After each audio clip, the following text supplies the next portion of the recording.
Bonjour à tous, bienvenue dans ce Z-Extra Atlas des risques mondiaux. C'est le premier de 4 débats que nous organisons en marge de la publication de l'Atlas des risques dans le Trends Tendance en partenariat avec Credendo.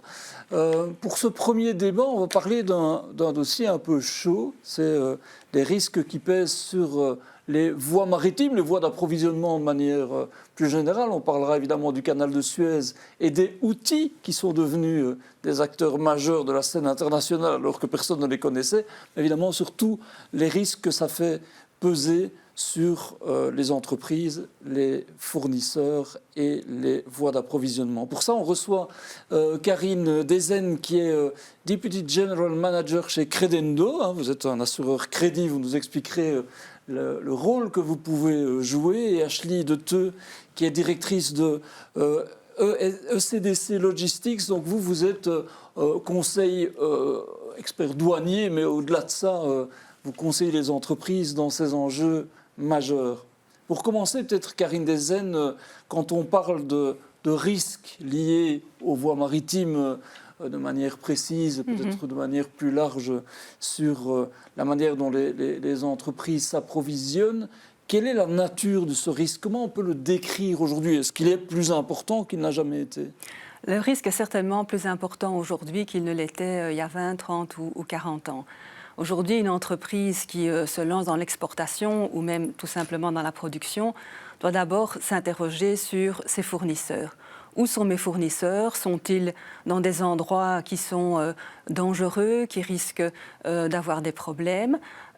Si j'en ai un, si j'en ai plusieurs, la stratégie peut être différente. Si j'ai un seul fournisseur qui est essentiel et crucial, c'est peut-être le moment de se demander si je dois constituer un stock stratégique. Et on l'a vu d'ailleurs dernièrement avec la politique de Trump dès avril 2024. Un nombre important de sociétés, dans toute une série de secteurs, ont commencé à faire des stocks, que ce soit de la poudre de lait ou du cacao dans l'alimentaire, ou des puces électroniques, des composants ou des matières premières qui étaient importantes. Pour être sûr d'être approvisionné, voilà, pour être sûr d'avoir des réserves. Ouais. Tout à fait, et éviter évidemment dans la mesure du possible des droits de douane qui seraient trop importants. Ça, c'est la première chose. Deuxième chose, très importante, c'est de se protéger financièrement. Aujourd'hui, je ne peux pas imaginer qu'une seule société se lance dans l'exportation et mette des voitures sur un bateau ou des moteurs dans un camion sans avoir une assurance transport.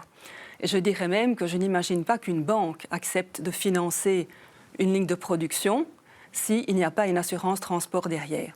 Et le complément de l'assurance transport, c'est l'assurance crédit. Donc peut-être pour expliquer la différence entre les deux, lorsque on parlait de voitures, elles sortent de l'usine, elles sont prises en charge sur un camion jusqu'au port, au port un bateau, avec les interventions de madame, pour arriver au port d'arrivée, disons en Algérie. À ce moment-là, il y a des démarches administratives et c'est le débiteur, donc le client de notre assuré, qui prend les marchandises en possession et qui les prend pour les vendre. Et c'est à ce moment-là que l'assurance crédit intervient. Donc quand l'assurance transport se termine, on considère qu'il y a eu livraison, c'est l'assurance crédit qui intervient et que ce que nous couvrons, le non-paiement par le débiteur. S'il ne paye pas, donc si le client de notre assuré ne le paye pas, on indemnise notre client, notre assuré, et évidemment on essaye de récupérer l'argent. Ashley Deteux, vous accompagnez les entreprises dans ce défi qui est important. On l'a dit, peut-être plus important que jamais. Je ne sais pas si vous l'expérimentez, vous, si ces risques sont effectivement plus importants qu'il y a un certain nombre d'années. Votre expérience, c'est celle-là? C'est d'être aux côtés des entreprises face à ce monde qui change en permanence, je veux dire? Alors tout à fait. Déjà, d'une part, pour moi, les risques sont multiples. Ils sont notamment physiques, par exemple, avec des conflits comme la Russie et l'Ukraine. Il y a aussi des attaques en mer Rouge. Mais il y a aussi récemment des risques réglementaires, je vais dire, notamment par exemple l'Europe qui change ses réglementations tous les X temps au niveau de la douane, au niveau de la santé, la pollution, etc. Ce qui peut créer du coup une certaine incertitude chez les entreprises qui doivent prendre des décisions rapidement. Du coup, oui, nous sommes là pour les guider, pour les aider dans toutes ces dimensions-là, en fait. C'est ça, Exactement, oui. Que ce soit par rapport à un changement de route pour éviter un conflit, notamment avec les outils justement qui ont ajouté un délai de 10 jours. Ça vous est arrivé, ça, par exemple? Tout à fait. Nous avons un client, notamment en 2023, qui souhaitait amener de la marchandise de Chine vers Anvers en conteneur, parce qu'il avait le temps d'attendre, je vais dire. Sauf que du coup, les lignes maritimes ont annoncé un détournement des navires sous l'Afrique, ce qui ajoutait en fait une dizaine de jours au transport. Et de ce fait, nous avons dû réagir vraiment rapidement et leur conseiller l'avion à la place, qui prenait quelques jours et qui était plus cher. Mais ça a permis d'éviter en fait une situation vraiment catastrophique. Il fallait que ce soit encore possible, parce que tout ne se transporte pas par avion. C'est ça, exactement. Mais en tout cas, vous devez faire preuve d'agilité et aider les entreprises à faire preuve d'agilité en permanence, en fait. C'est ça, exactement, oui. On parle justement là des outils, par exemple. Alors les voies maritimes, c'est vrai que les outils, je le disais en guise de préambule, je pense qu'il y a beaucoup de gens qui ne savaient pas de quelle nature était ce terrorisme-là, pour l'appeler comme ça, avant la crise au Proche-Orient, la mer Rouge, les attaques sur des bateaux, etc. Et on a parlé du canal de Suez il y a quelques années. Ça veut dire qu'il y a des voies qui sont en voie de fragilisation, en fait. C'est ça qu'on constate? C'est certain que le canal de Suez a été souvent dans l'actualité. Il faut savoir qu'il y a 12 à 15% du commerce international qui passe par là. Donc ça veut dire 20 000 bateaux par an, c'est énorme. Et je ne sais pas si vous vous souvenez, mais il y a quelques années, il y a un bateau qui est resté coincé dans le canal de Suez, l'Ever Given. Et j'ai encore ces images en tête de ce bateau de travers. Absolument. Et une centaine de navires derrière qui faisaient la queue. Il est resté bloqué 6 jours et demi. Et en fait, les experts ont calculé que ça représentait une perte de 6 milliards de dollars. Donc c'est énorme. Mais cet événement... c'est là qu'on sent qu'on est vulnérable sur un endroit qui est un endroit clé, quoi. Exactement, exactement. Et par conséquent, les choses se sont évidemment complexifiées avec les Houthis, mais ce n'étaient pas les premiers. Si vous vous souvenez, il y a une dizaine d'années, c'était les pirates somaliens. Oui, d'ailleurs, il y a eu un film, Le Capitaine Phillips, avec Tom Hanks. Voilà, tout le monde l'a vu. La grande différence entre les deux, c'est que ces Somaliens, en fait, c'était des paysans, des pêcheurs qui voulaient de l'argent. Ils avaient un but économique, mais les Houthis du Yémen, qui voulaient en fait montrer leur soutien au Hamas, eux, leur but, c'était la destruction. Et par conséquent, forcément, les compagnies maritimes, les fournisseurs ne voulaient plus passer par là. Il a fallu trouver une voie alternative, et comme vous le dites, qui coûtait plus cher. Mais c'est à peu près, je crois, un tiers du trajet qui est rallongé. Donc ça veut dire que vous augmentez vos tiers d'un coup également, parce que vous avez plus de carburant, vous payez votre personnel plus longtemps, etc.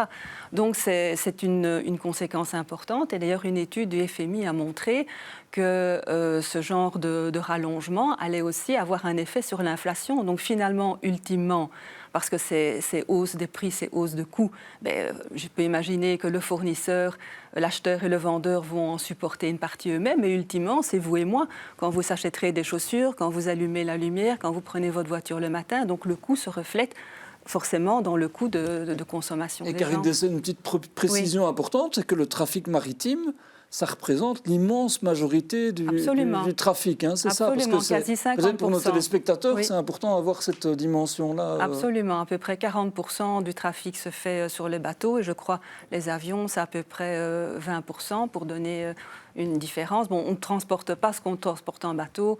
En avion, on dit qu'en avion, c'est plutôt tout ce qui est biens périssables, high-tech, ou alors, comme vous le disiez, éventuellement des biens dont on a besoin urgemment. Rapidement, oui, c'est ça. Mais c'est beaucoup plus cher. C'est quoi, 5 à 10 fois plus cher le transport en avion. Donc évidemment, il faut être très motivé pour le faire. En même temps, vous êtes dans la région liégeoise, donc il y a quand même un endroit important pour la Wallonie qui est l'aéroport de Liège-Bierzet. Est-ce que ça veut dire que ça représente une partie importante de votre activité? Et est-ce que là aussi, il y a des enjeux qui se posent dans les termes que l'on se pose ici? Alors, pour répondre à la première partie de la question, en effet, nous avons des clients qui ne font que de l'aérien pour recevoir la marchandise rapidement et, par exemple, la mettre rapidement disponible sur Amazon. D'autres envoient plutôt des gros stocks et ont plus de temps pour la réceptionner, donc ils choisiront plutôt le maritime.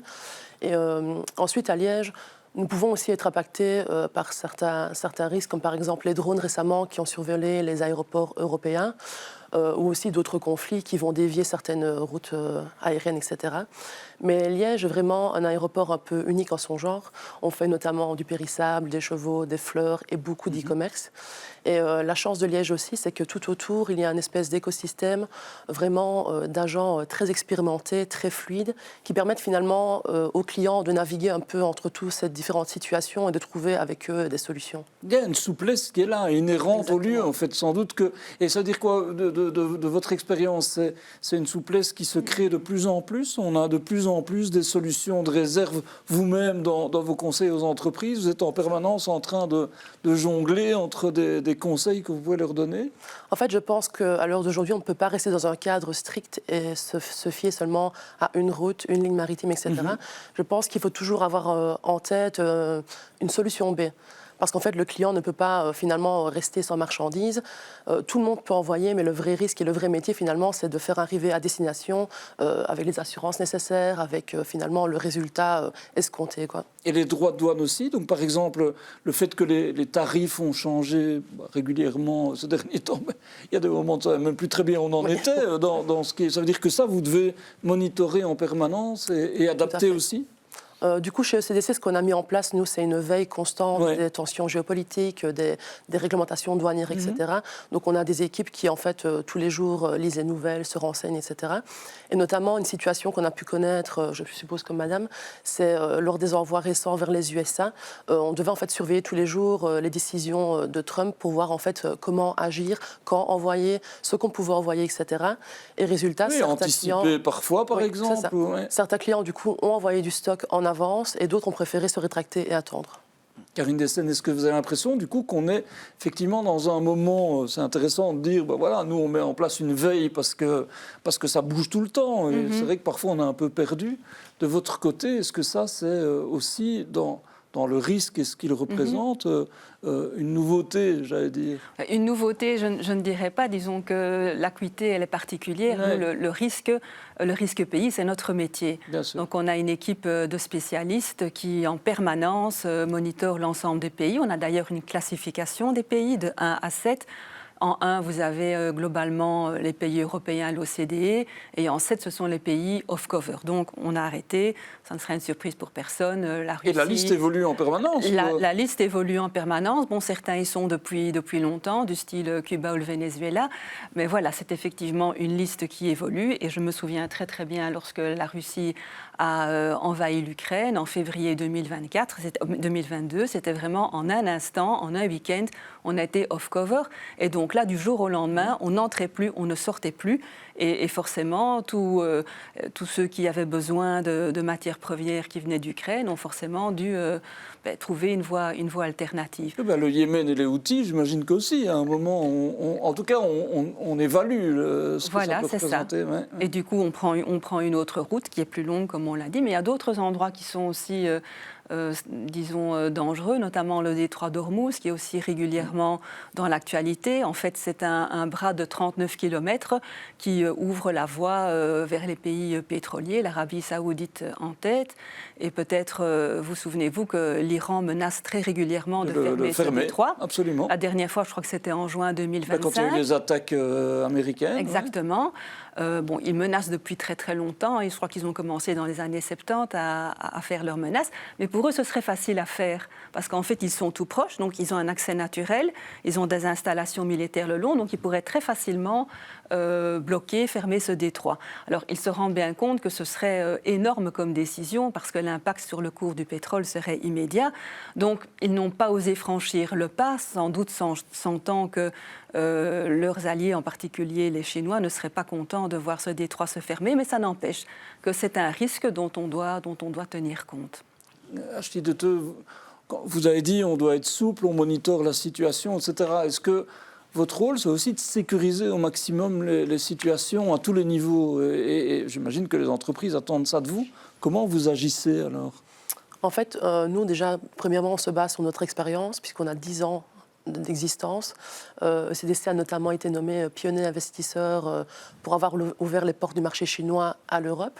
Donc, on se base déjà sur une solide expérience, mais aussi on s'adapte à l'entreprise concernée. certaines ont les mêmes demandes, mais pas forcément les mêmes besoins. Et de ce fait, on va vraiment s'adapter à ce qu'elles demandent et ce dont elles ont besoin en les rencontrant déjà. Et aussi pour moi, une entreprise moyenne ou grosse a déjà l'habitude peut-être d'envoyer, puisqu'elle le fait plusieurs fois par an, plusieurs fois par mois, tandis que les petites entreprises qui commencent ou qui ont 1, 2, 3 envois par an n'ont pas le temps ou n'ont pas les capacités de se renseigner comme nous, on peut le faire chez ECDC. Et donc, elles envoient un peu peut-être à l'aveugle, sans vraiment peser les coûts, les pour et les contre, etc. Et donc, c'est un peu le rôle de logisticien, finalement, de prendre un peu ce casse-tête logistique chez lui et de laisser à l'entreprise, finalement, le rôle de marketing, service client, développement des idées, etc. Oui, parce que ça peut être un risque existentiel. En fait, enfin, je vous le dis justement, il y a des entreprises qui ne sont peut-être pas tout à fait préparées à ça, et pour qui, en fait, j'allais dire, leur survie peut en dépendre. Ça peut représenter des coûts importants, en fait. Oui, on a déjà eu plusieurs entreprises pour qui c'était le premier envoi, et elles mettaient vraiment tous leurs espoirs sur cet envoi. Donc, quelques jours de retard, ou des manquants, ou un problème sur la route, et vraiment, je pense que toute leur production, finalement, aurait été impactée. Karine Dezen, j'ai une question un peu naïve, mais vous assurez le risque. Vous avez dit, il y a des assurances transport, vous êtes là in fine. Bon, on a eu des cas, par exemple, de voies maritimes qui ont été malmenées.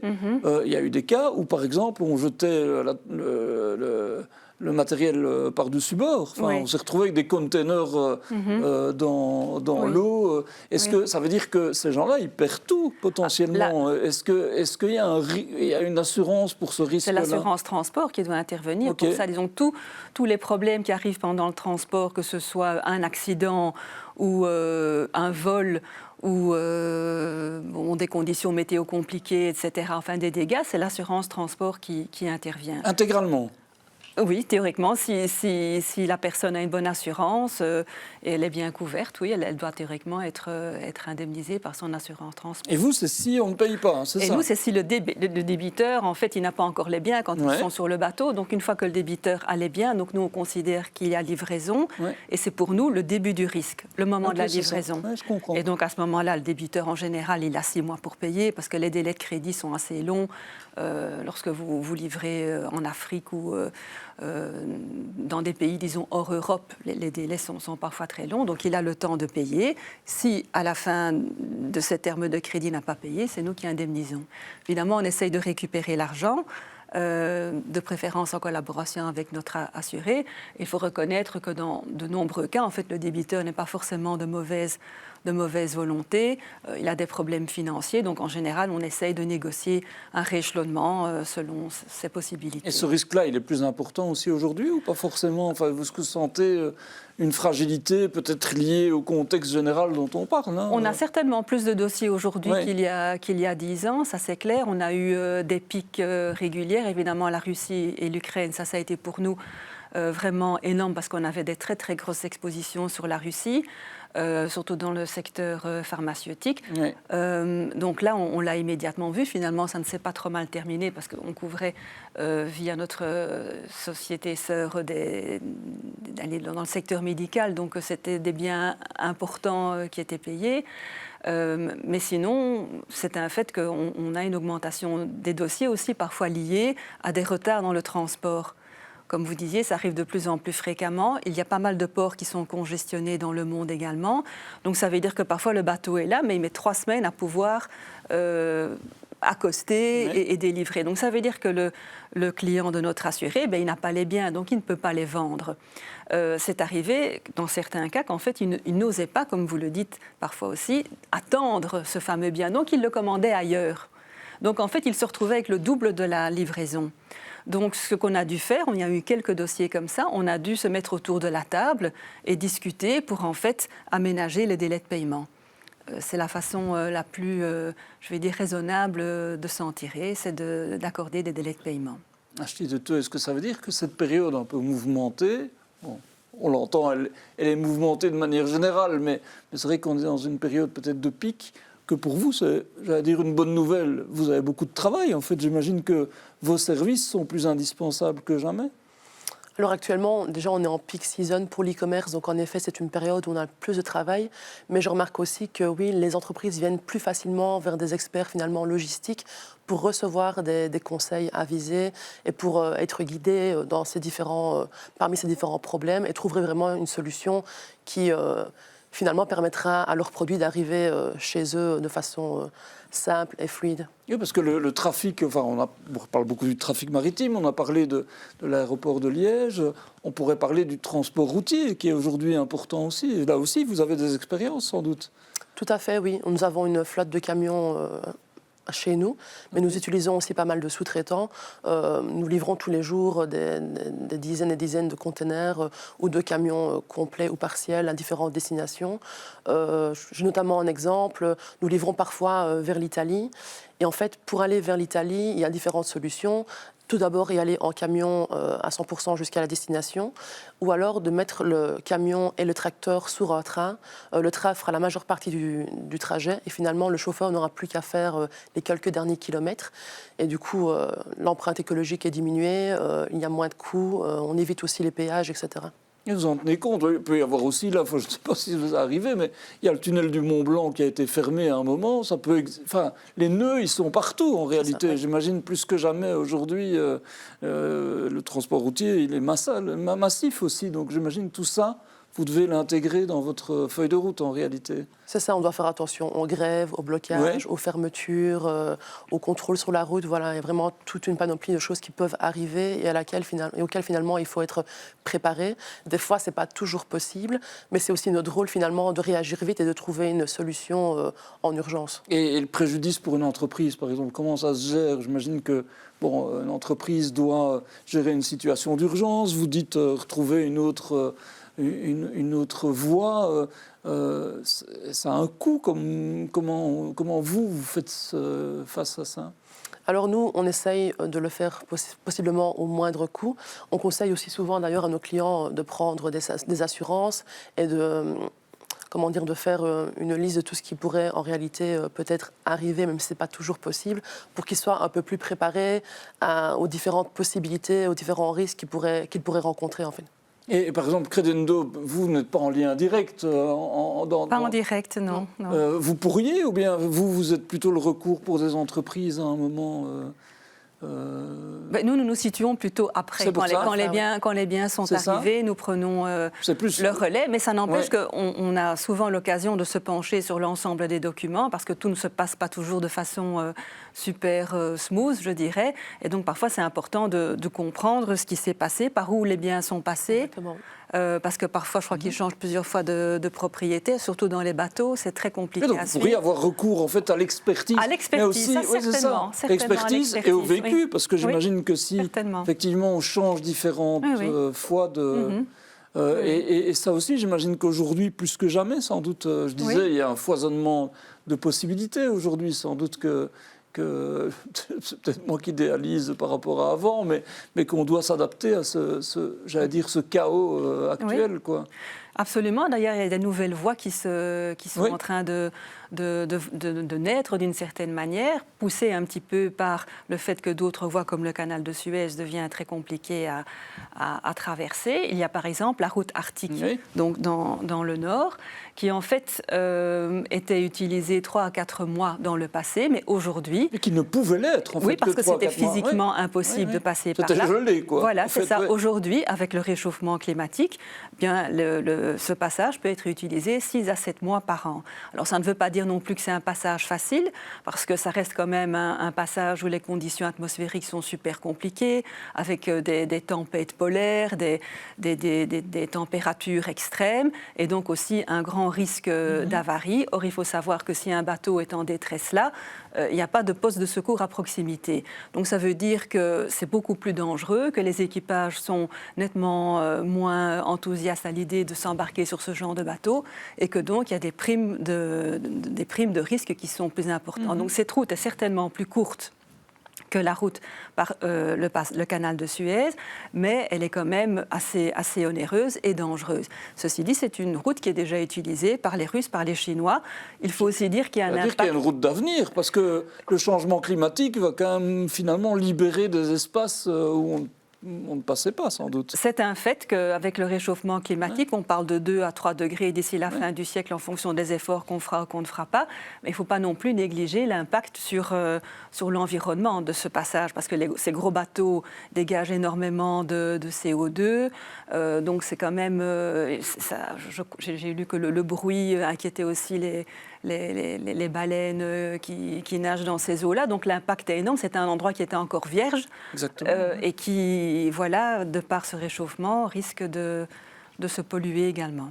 Merci à vous deux pour cet éclairage passionnant par rapport à un sujet qui est vraiment passionnant parce qu'on ne se rend pas compte en fait de l'importance de tout le monde commande, tous les biens voyagent, ça on le sait, mais on ne perçoit pas toujours de la nécessité de s'adapter avec tant d'agilité. Donc merci pour ça. C'était un débat donc, qui était organisé dans le cadre de l'Atlas des risques Trends Tendance publié en partenariat avec Credendo. Merci de l'avoir suivi. La semaine prochaine, on vous retrouvera pour un autre débat. Il sera question de ce monde en plein changement, de l'état du monde de manière générale. Beaucoup de choses à dire également. Merci à tous d'avoir suivi ce débat et à la semaine prochaine.